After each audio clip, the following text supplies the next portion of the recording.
Packing ডান, বাড়ি চলে যাচ্ছো? হ্যাঁ বেরোচ্ছি। যাওয়ার আগে এই জিনিসগুলো চেক করেছো তো? এগুলো কি? এসবের সময় নাই, বেরোতে হবে। এক সেকেন্ড। গ্যাসের চুলা চেক করেছো তো? হ্যাঁ হ্যাঁ, চুলা বন্ধ আছে। আর গ্যাসের লাইনের নবটা? ওটা আর এমন কি, ওটা অনেক কিছু। গত বছর বাংলাদেশে গ্যাস লিক থেকে 1000-এরও বেশি আগুন লাগার ঘটনা ঘটেছে, জানো? আচ্ছা, চেক করে যাচ্ছি।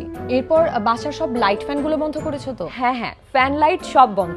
আর টিভি, চার্জিং পয়েন্ট, এসি এগুলোর সুইচ?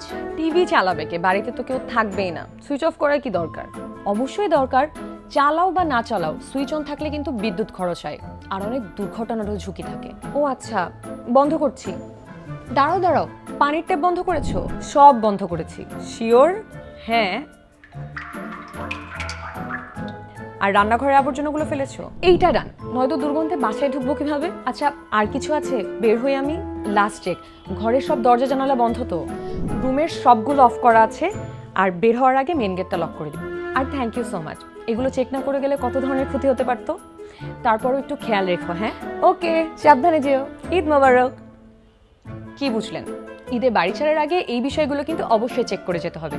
আর যারা আমার মতো এগুলো ভুলে যান, তাদেরকে ভিডিওটি শেয়ার করে দিন।